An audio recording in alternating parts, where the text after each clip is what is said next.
Hello CraftDee family, and welcome to another tutorial by She's So CraftDee.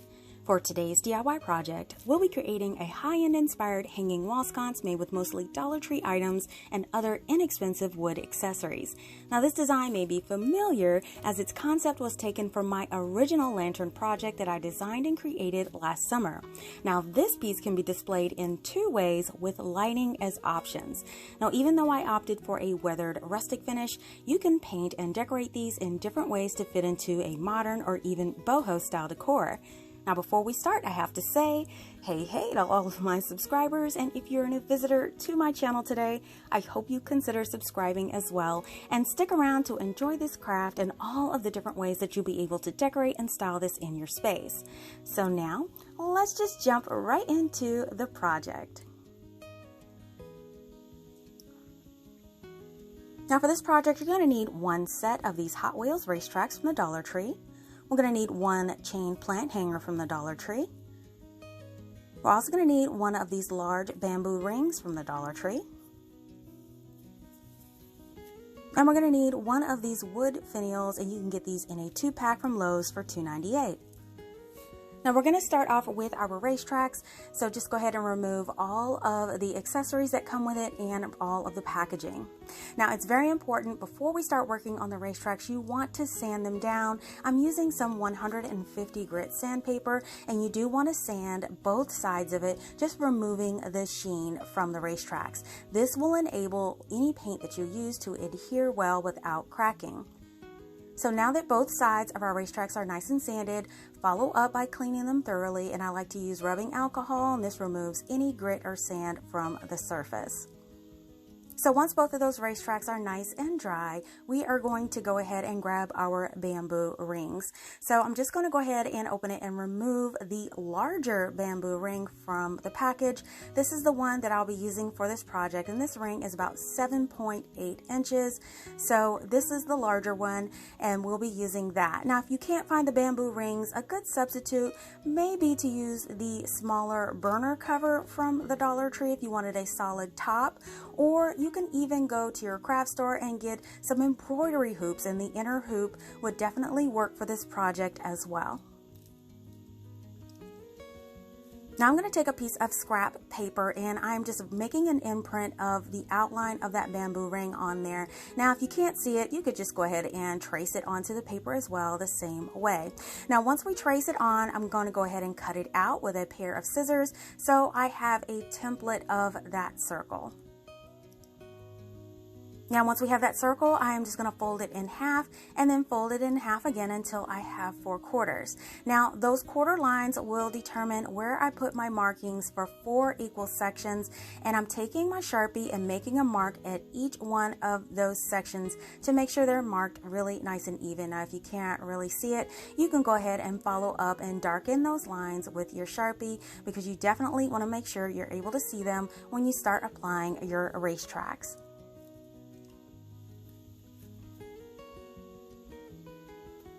So now that we have all 4 of our corners all nice and marked, what we're going to do is add our racetracks. Now what we want to do is determine whether we want the ridges on the outside or you want the smooth side on the outside. It's absolutely your choice, but for my project today, I am going to have the ridges on the outside.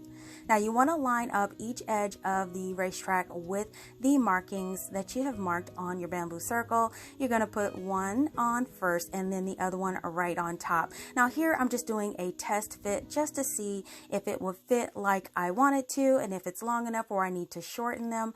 So once I decided it looked okay, I am going to go ahead and trim off the edge where that little piece is and a little hole is. I'm just going to trim off right above that, and that's on both sides of the racetrack, so I'm going to trim it off both of those racetracks at each end.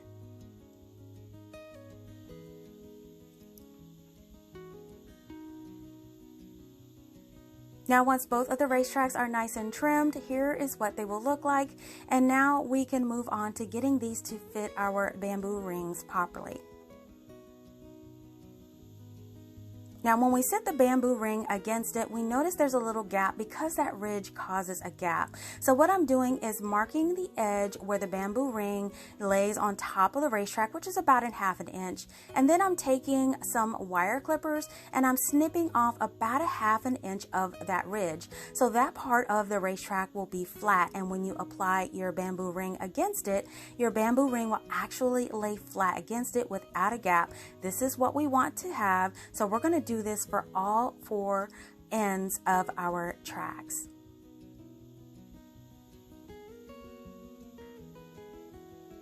Now I'm going to be applying these with wood hot glue, but you could use E6000, but we're going to follow up both methods with the staple gun, so it doesn't matter which method you choose for this project. So I'm going to add a line of the glue to that cut end of my racetrack with the ridges facing out and lay that bamboo ring on top and clip it in place with one of these Dollar Tree clips. Now once that's in place, I'm just going to bend it around to the other side of the track, making sure I add more of that glue and sitting it on the inside of that bamboo ring with a clip. Now you do want to make sure when you do apply this to the bamboo ring, you want to center that dot that we made on our racetrack to make sure everything will remain nice and even throughout your project. So once that first arch is on there, we are going to do the same thing for the other arch. We're just going to go over the top and apply it the same way. So now that all 4 of the corners are attached with the clips, we can move on to the next step. Now what I'm going to do now is we are going to determine what we're going to put in the center to hold our candle or our pots. Now over time, I've been collecting different lids from peanut butter jars, mason jars, creamer jars, or whatever kind of jars that I have, and I'm just going to test fit to see which one will work for the holder for my sconce piece. So I tried first the regular mason jar. Now that one fit nice in the middle, but it was a little small. And then I took the peanut butter jar lid that was a little bigger, and it actually would work with some of the faux candles I had. And then I found that the other white one was a little big, so I decided to go with the peanut butter jar lid, and this one was about 4 inches wide, just for reference. Now I'm just going ahead and fitting it inside just to make sure it would lay the way that I wanted to, that it wouldn't interfere with the structure of the sconce. So I'm just making sure that everything fits really well. Now we are going to go ahead and grab our finial because the finial will be going on the opposite side of our lid. So if we put it on like it is, that nail would stick right through the lid, and we don't want that. So we're going to go ahead and remove this little screw from this. Now this is a dowel screw. Don't throw this out. Keep this for projects because it definitely will come in handy. Now we're going to be replacing this dowel screw with a 2-inch wood screw. This is a number 8 2-inch wood screw, and we're going to be using this so no screws will be exposed in our project. Now the first thing we're going to do to attach is we're going to go ahead and take a drill and drill a hole in the center of our jar lid. Now I'm using a 7/64 inch drill bit for this. And then once our hole is drilled right in the center, what we're going to do is take our 2-inch screw and we're just going to hand screw it in from the inside, poking out of the back side of the lid, and we're just going to hand tighten this all the way down.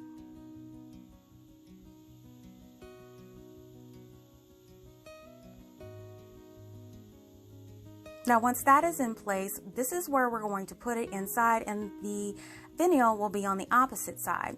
But we want to make sure that the hole is deep enough in the finial for the screw. So I'm just going to go ahead and drill in that same hole down another inch just to make sure that 2-inch screw will fit inside of our finial.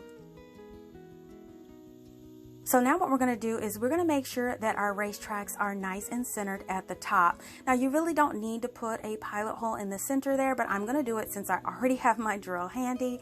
I'm going to drill a pilot hole right through the center of both of those racetracks, and that way we have a point to know where we're going to attach our lid piece. So we're going to apply the lid piece from the inside, going through both of those holes through both of the racetracks, and then we're just going to screw it on. We're going to hand tighten it on until we get all the way down until about 1 inch of that screw is exposed on the other side.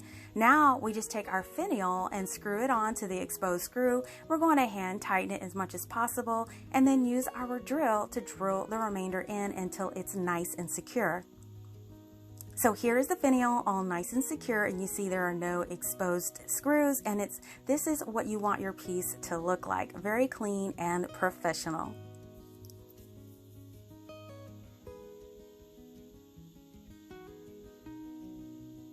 So now what we want to do is work on the connection where our racetracks join our bamboo. This is where we are going to take our staple gun. Now I'm just putting 2 staples in each one of the ends of the racetracks as shown here. These staples do not go through the other side, so this is perfect. We're going to staple this all the way around, applying 2 staples at the end of each piece, and this is what it will look like. So these are nice and secure to your bamboo ring.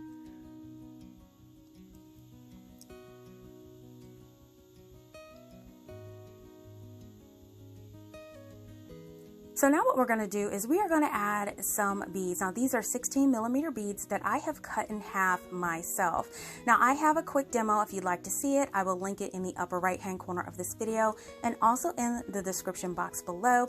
But these are also available on Amazon as well if you'd like to purchase them instead. Now to apply them, I'm just going to use my same wood hot glue, but you could use E6000 or Gorilla Glue, whatever glue that you like. And then I'm going to start applying those beads along each one of the tracks. Now I did find that putting about 4 beads evenly spaced on each one of the tracks works for this project. So I'm going to do this all the way around until we have the 4 beads in place on each one.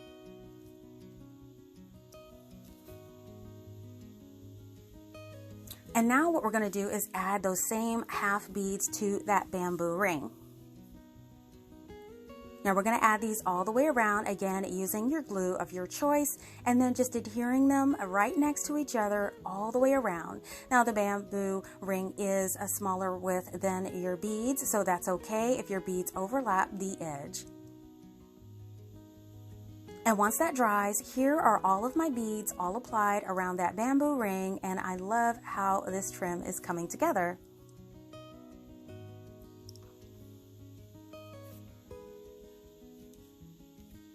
Now I'm just going to take a very loose and soft bristle brush and brush away all of those hot glue webs. You definitely want to make sure they're all removed before you do any painting because they will show up in your final project.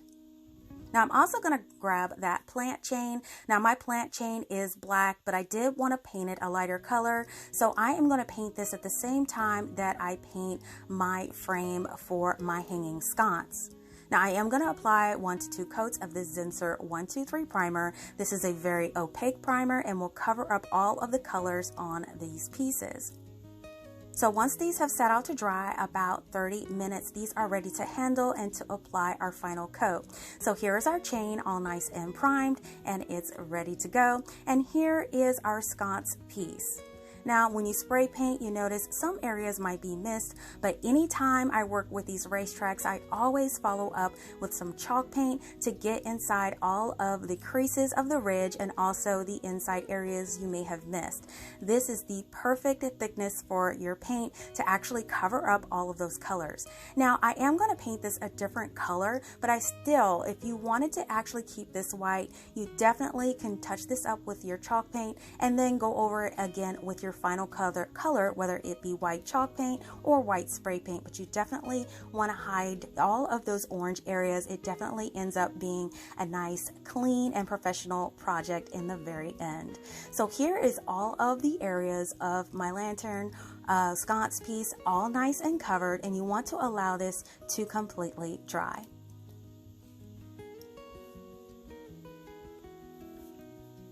And now everything is nice and dry, and I'm going to put my final coat on, which is this khaki color. You could use acrylic paint for this, but I love to make it easier. So I'm going to be using this Krylon satin khaki color that I got, and I'm going to cover this with one nice coat of this paint. Now after about an hour under a fan drying, this is what that coat looks like. It doesn't have to be perfect because I am going for a weathered look, but if you wanted it to be totally solid, I would put 2 coats instead of 1. Now this is 1 coat on this, and this works perfect for my project that I'm doing today. So now what I wanted to do is give it a weathered look, and I'm going to use some diluted white acrylic paint. But before I do that, I took another look at it and I figured I wanted to add another trim where the beading was. I'm always changing up my strategy here. So what I did is I grabbed some nautical rope from the Dollar Tree, and I'm going to be using this to actually add a trim right on the top of my hanging sconce piece. Now I'm going to be applying it to the inner bamboo side right on top of that beading, so it's nice and even as the trim. So what I like to do when I start adding my nautical rope, I always like to hot glue an area near the end, so when it dries and you cut it, it'll be nice and straight and even, and it'll also keep your nautical rope from unraveling. So once you do cut it and you have a nice flat end, you can start working with it and adding it to your project.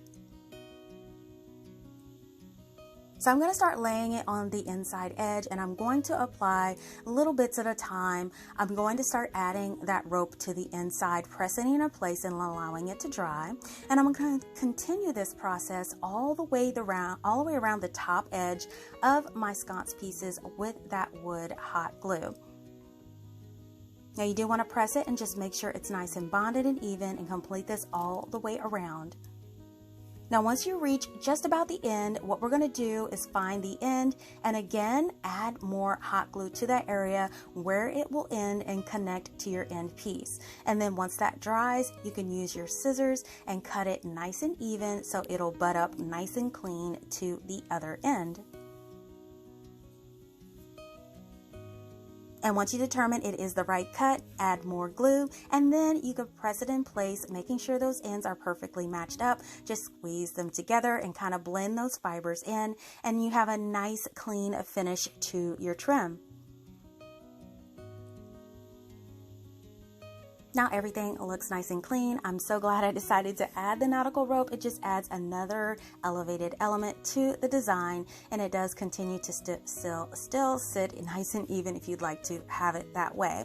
So now we can actually start on our weathering technique. So what I like to do is take a little bit of white acrylic paint and a chip brush, and I'm adding a little bit of water to a little bowl here. This will dilute my acrylic paint. So I'm going to dip my chip brush into the acrylic paint and mix it in until you get a nice watery mix. And I'm going to start applying this to my lantern sconce piece in sections, and as I add it, I'm just going to wipe it away and add it and use a brush, all those combinations until you achieve the perfect weathered look that you would like to have on your piece. Now I'm going to continue this process by adding the diluted paint, wiping it away, brushing it in until I achieve that look. And this is what all of the forearms looks like. And now we're going to do the inside and the top of the lantern as well. Now I'm loving how this weathered look is turning out. Perfect. So now once it's all covered, just let it completely dry, and here it is, all nice and dry and ready to go. Then here are our chains as well. Now we can remove some links, and I did remove several links from this to your desired length, but I'm going to show you how I did the hooks. So the very end of the hooks, I am just going to squeeze the end together where that clip portion lays flat to the back as shown here, and then I'm going to open the hook up a little bit. This will allow the hook to wrap around your beaded edge trim without catching on anything. It perfectly fits in between two beads. You can hang it on the outside of the beads, or you can reverse the hook around and hang it on the inside of the beaded trim, and that will hold your sconce piece in place. Now I didn't show it, but I did end up painting these chains that khaki color as well, so definitely do that as well to blend into your project. Now for the hook for the wall, I'm going to be using one of these hooks from Dollar General. These were $1, and these hooks come in a white color, and they also come in a black color, so you can choose whichever one that you like. And also they sell them at Dollar Tree for $1.25, and they're a little larger, but they definitely will work for this project as well.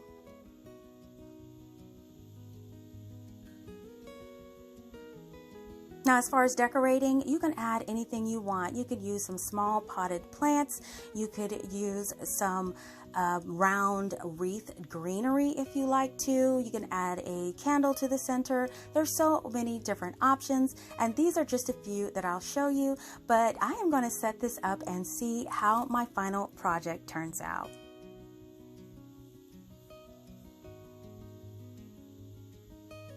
And here it is, you guys, a beautiful sconce piece that you can hang up and display in your space.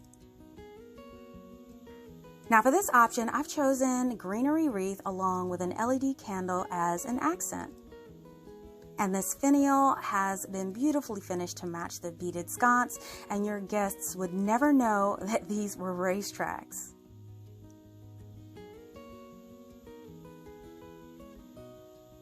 Now another option is you can add a small potted plant inside too. Now the little holder at the bottom is awesome for this option and allows you to use real or faux plants as an accessory.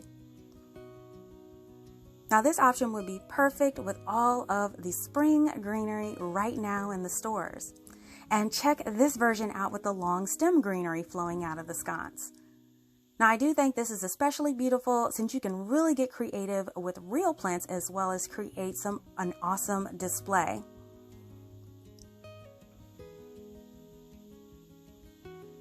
Then all you have to do is remove the chain and flip it over for a classic table lantern look.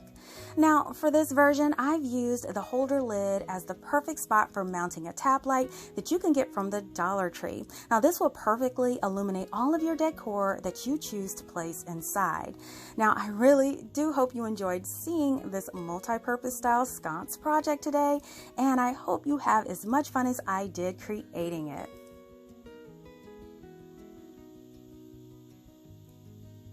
Listen, if you love DIYs on a budget, please give this video a thumbs up and share this video with your friends. Make sure that you're following She's So Crafty EE on Facebook, Instagram, TikTok, and Pinterest for the latest news, sneak peeks, and giveaways. If you like videos like these and don't want to miss the next one, make sure you're subscribed by clicking that subscribe button below, or just click on my She's So Crafty logo on your screen and make sure you hit that bell to be notified when the next DIY goes live. It's absolutely free. Thank you so much for watching, and I'll see you all next time.